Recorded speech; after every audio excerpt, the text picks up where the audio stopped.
السلام علیکم ورحمۃ اللہ وبرکاتہ۔ سورۃ توبہ آیت نمبر 34۔ نحمدہ ونصلی علی رسولہ الکریم، اما بعد فاعوذ باللہ من الشیطان الرجیم، بسم اللہ الرحمن الرحیم۔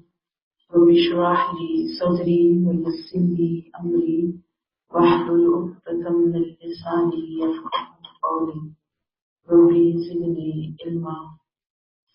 یا ایھا الذین آمنوا، اے ایمان والو، ان فقیہوں اور راہبوں میں بہت سے ایسے ہیں جو لوگوں کا مال باطل طریقوں سے کھاتے ہیں اور اللہ کی راہ سے روکتے ہیں۔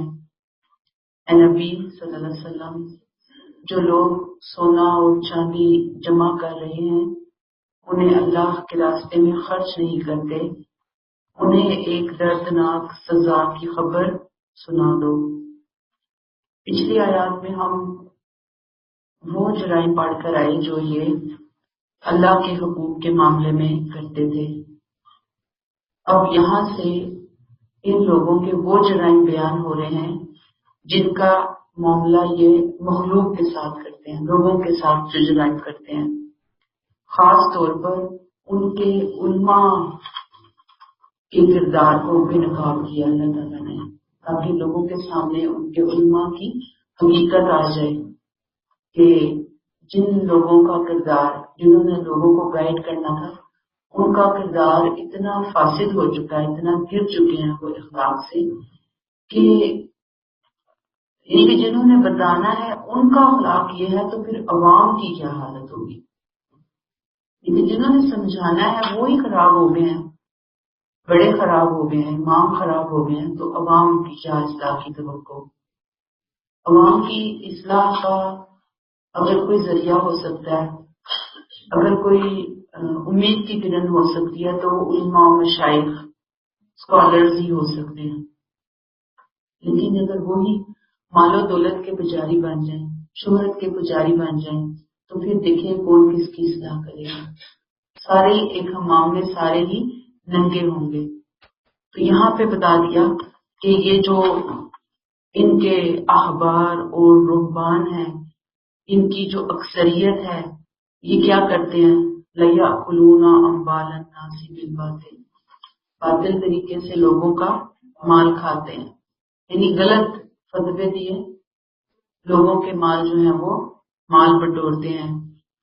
پھر مال بٹورنے کی اور کیا کیا قسمیں، اور کہتے ہیں کہ جو امی لوگ ہیں، یہ یعنی عربوں کو کہتے تھے یہ امی ہیں، تو ان کے بارے میں اللہ ہم سے کوئی پکڑ نہیں فرمائے گا، لہٰذا ہم ان کے ساتھ جو بھی معاملہ کریں ہم بری الذمہ ہیں۔ تو کوئی امانت وغیرہ ان کے پاس رکھی جاتی تو وہ امانت واپس نہیں کرتے تھے، چیزیں نہیں لوٹاتے تھے۔ پھر مال بٹورنے کی بات ہو رہی نا، مال بٹورنے کی انہوں نے بہت سی قسمیں اختیار کر رکھی تھی۔ لوگوں کو جنت کے ٹکٹ، جنت کے نجات نامے فروخت کرتے تھے باقاعدہ، پیسہ لے لو، پیسہ لے آؤ اور جنت میں تم جنت حاصل کر لو، جہنم سے نجات کی ٹکٹ جو ہے وہ فروخت کیا کرتے تھے۔ پھر اس کے علاوہ چربی حرام تھی، یہ چربی اس طرح سے نہیں بیچتے تھے لیکن اس کو پگھلا کر اس کو بیچ دیا کرتے تھے، اس کی قیمت کھاتے تھے۔ پھر جادو، ٹونے، ٹوٹکے، گنڈے، یہ چیزیں بہت زیادہ لوگوں کے اندر پھیلاتے اور اس کام کو کر کے پھر پیسہ کماتے، پیسہ کھایا کرتے تھے۔ تو یہاں پہ بتایا جا رہا ہے کہ یہ وہ لوگ ہیں، کیا کرتے ہیں یہ؟ لَيَأْكُلُونَ أَمْوَالَ النَّاسِ بِالْبَاطِلِ۔ سمجھ میں آ گیا آپ کو کہ ہم دیکھ رہے ہیں آیت نمبر 34 کہ ان کے احبار اور رہبان، احبار اور رہبان کون ہیں؟ جو ان کے علماء اور فقہا وغیرہ ہیں۔ میں نے پیچھے احبار اور رہبان کی ڈیفینیشن بتا دی تھی نا آپ کو، کہ لوگوں کے مال باطل طریقے سے کھاتے ہیں۔ اب باطل کیا ہے بتا دیا نا میں نے، کہ مال بٹور رہے ہوتے ہیں. دوسرا کام کیا کرتے ہیں؟ یسدون عن سبیل اللہ، اللہ کے راستے سے روکتے ہیں. کیسے؟ یعنی خود تو آتے نہیں، اور اگر کوئی آ رہا ہوتا ہے اس راہ میں رکاوٹ بن کے کھڑے ہو جاتے ہیں، آڑ بن کے کھڑے ہو جاتے ہیں. کوئی بھی اگر کوئی دعوت کا کام لے کر اٹھے، اصلاح کا کام لے کر اٹھے، انہیں اچھے نہیں لگتے وہ لوگ، یہ فوراً اس کے مخالف بن کر اس کے سامنے آ جاتے ہیں. الزامات، اعتراضات، فتوے.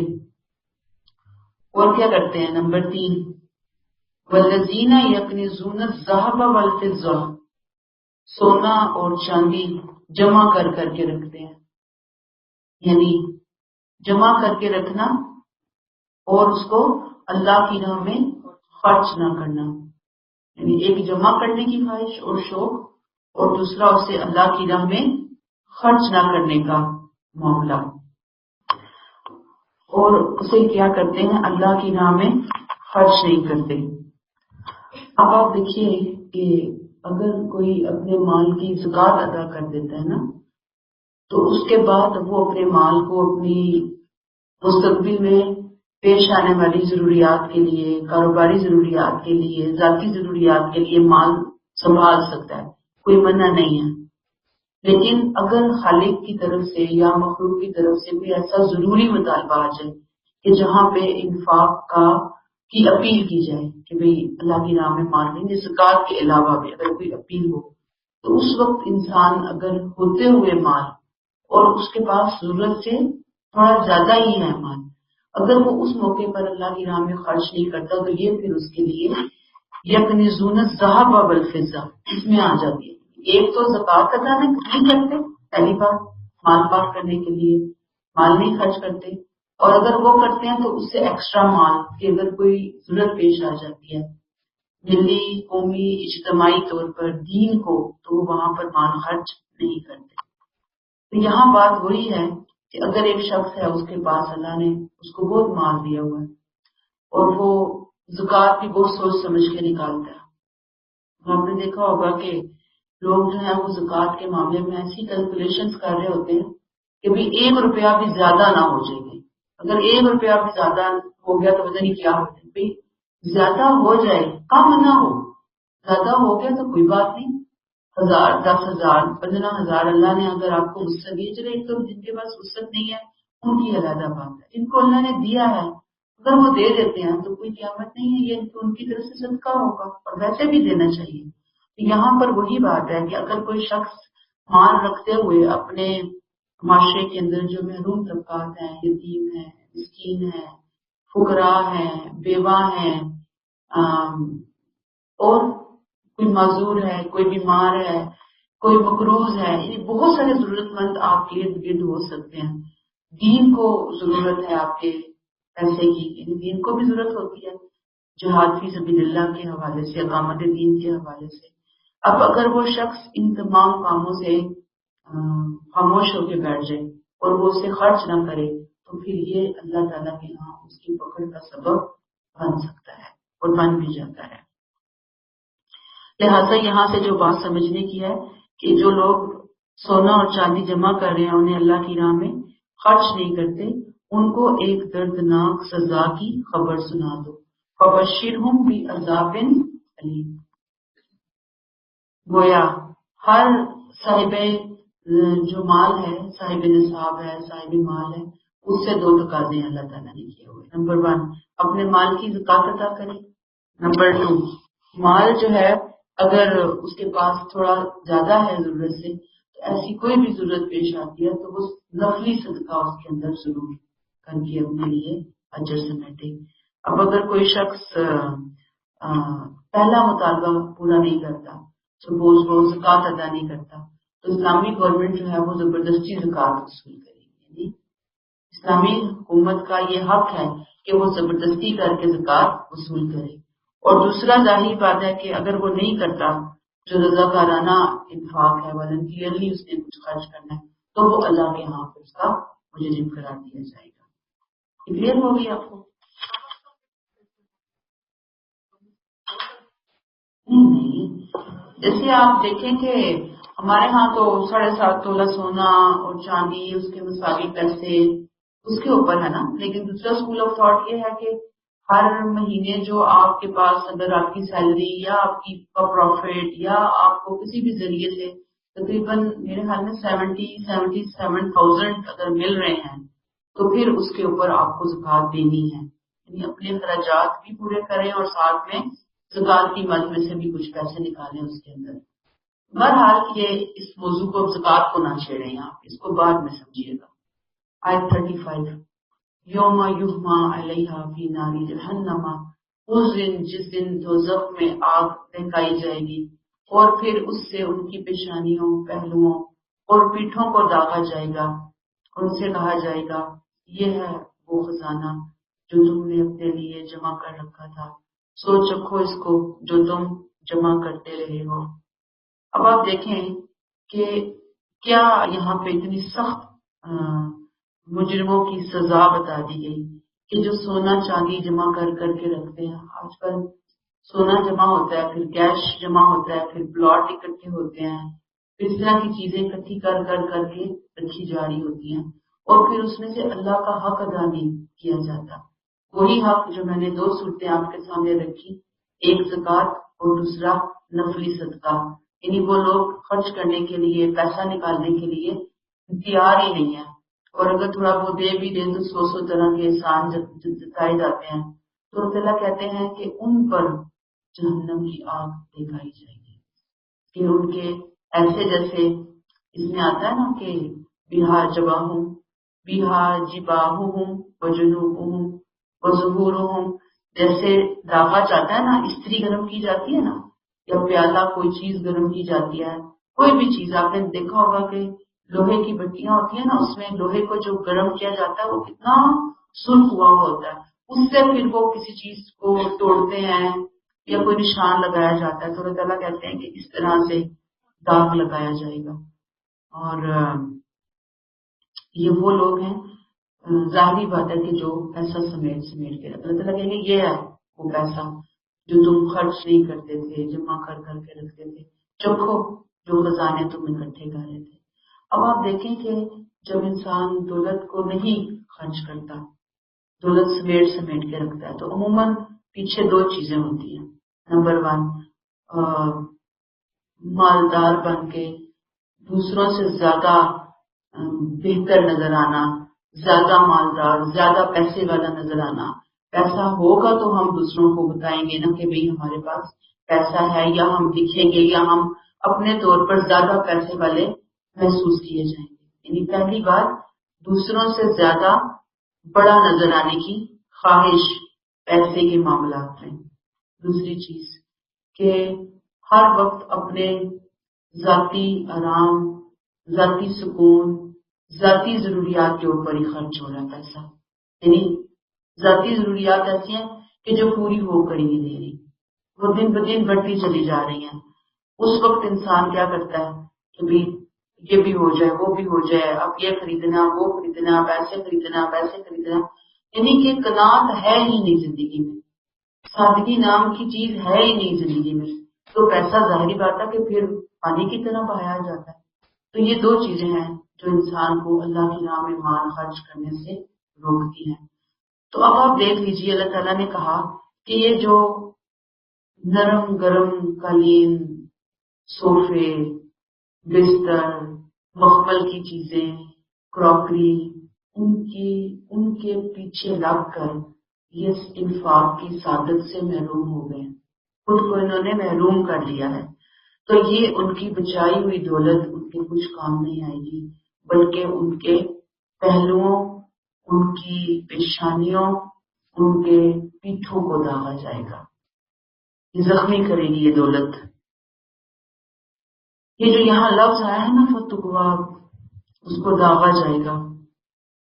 پہلے زمانے میں جب کوئی ہوتی تھی نا اسکن کی پرابلم، تو اس کو ٹھیک کرنے کے لیے کوئی چیز لوہے کی گرم کر کے جلا کے اس کے اوپر رکھ دی جاتی تھی. تو یہ زخموں کو، بیماریوں کو ٹھیک کرنے کا ایک طریقہ علاج تھا، داغنا، جسم کو، زخم کو کوئی جان میں کٹ وغیرہ لگ گیا تو اس وقت کوئی سٹیچز یا پین کلر یہ چیزیں نہیں ہوتی تھی، داغا جاتا تھا اس کو. اور خاص طور پر اونٹوں کو بیماری ہوتی تھی خارش کی، تو ان کی بیماری کو دور کرنے کے لیے بھی ان کو داغا جاتا تھا. تو اللہ تعالیٰ نے کہا داغنے سے تو تم واقف ہی ہو. اب جو داغا جائے گا قیامت کے دن داغا جائے گا، کن کن جگہوں کو داغا جائے گا ان کو اللہ تعالیٰ نے پوائنٹ آؤٹ کیا. اور پھر کتنا تکلیف دہ ہوگا. اب آپ سوچیں نا، ذرا سا کوئی گرم چیز کو ہاتھ لگ جائے تو انسان کی حالت جو ہے وہ بگڑ جاتی ہے، خراب ہو جاتی ہے، چھالا نہیں جاتا، تکلیف نہیں جاتی، سو نہیں سکتا انسان. زخم جتنا بڑا ہوتا جائے وہ اتنا ہی اس کے لیے مشکل ہوتا ہے. اب یہاں پہ دیکھیں یہ 3 اعضاء کا ذکر کیوں ہے. بہا جباہہم، جنوبہم اور ظہورہم، 3 اعضاء. اصل میں ناگواری کا اظہار ہوتا ہے نا تو انسان ہاتھے کو ٹیڑھا میڑا کرتا ہے، بل ہاتھے. اس کے بعد پھر منہ پھیرتا ہے، اس کے بعد پیٹھ پھیر کے ادھر ادھر ہو جاتا ہے.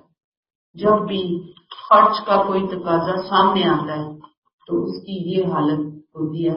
اللہ نے خاص طور پہ بتایا کہ ان جگہوں کو داغا جائے گا. دیکھ لو پھر کتنی اذیت ہوگی.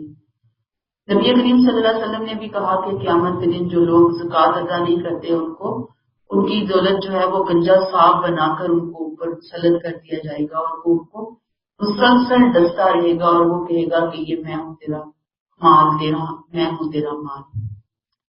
پھر اس کے علاوہ ایک اور حدیث میں آتا ہے کہ اگر جانور ہیں ان کی زکوٰۃ کی دی تو وہ اپنے مالک کو قیامت کے دن مسلسل سینگے مارتے رہیں گے. قیامت تک جتنا بھی وہ دن ہے سینگے مارتے رہیں گے. پھر آپ نے کہا کہ زکوٰۃ ادا نہ کرنے والوں کا مال و دولت تباہ و برباد ہو جائے گی. دعا کی آپ صلی اللہ علیہ وسلم نے. تو گویا یہاں پہ مال کی محبت دل سے نکالی جائے، کیونکہ مال کی محبت پھر انسان کو اور دیگر بہت ساری محبتوں میں جکڑتی ہے، دیگر بہت ساری مصروفیات میں جکڑتی ہے، پھر وہ اللہ سے غافل کرتی ہے، پھر وہ اللہ کے دین سے غافل ہوتا ہے. تو یہاں پہ کہا جا رہا ہے کہ اس محبت کو کم کرو، بہت زیادہ یہ سب پہ سوار نہ کرو، نکالو اسے اللہ کی راہ میں.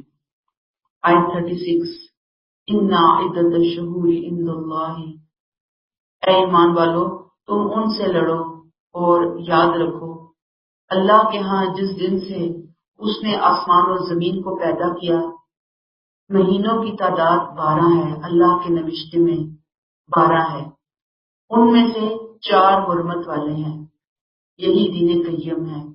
اس لیے ان 4 مہینوں میں بریکٹ کسی کے خلاف اقدام سے بریکٹ کلوز اپنے اوپر ظلم نہ کرو. ان مشرکوں سے بریکٹ بالخصوص بریکٹ کلوز سب مل کر جنگ کرو جس طرح وہ سب مل کر تم سے جنگ کرتے ہیں، اور یاد رکھو اللہ ان کے ساتھ ہے جو بریکٹ حدود کی خلاف ورزی کرنے سے بریکٹ کلوز بچنے والے ہوں. یعنی حدود کی خلاف ورزی کرنے والے سے بچنے والے ہوں، اللہ تعالیٰ پھر ان کے ساتھ ہے. اب آپ دیکھیے کہ یہاں پہ بھی جو احکامات دیے جا رہے ہیں دینی پوائنٹ آف ویو سے،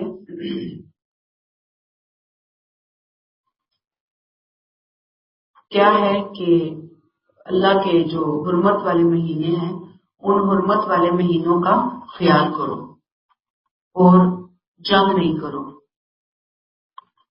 اب دیکھیے کہ ان عدت الشہور عند اللہ 12 شہرا، اللہ کے ہاں جس دن سے اس نے آسمان اور زمین کو پیدا کیا مہینے کتنے ہیں؟ 12 ہیں. یہ کس لیے فرمایا اللہ تعالیٰ نے کہ 12 ہیں؟ اصل میں پچھلی آیات میں آپ دیکھیں ہم پڑھ کر آئے کہ اللہ تعالیٰ مشرکین سے بھی بری ذمہ ہوئے اور اہل کتاب سے بھی بری ذمہ ہوئے. مشرکوں سے جنگ کرنے کا جو ہے وہ حکم دیا گیا. اب یہ جو 2 آیتیں ہیں نا 36 اور 37، اس میں اللہ تعالیٰ نے کہا کہ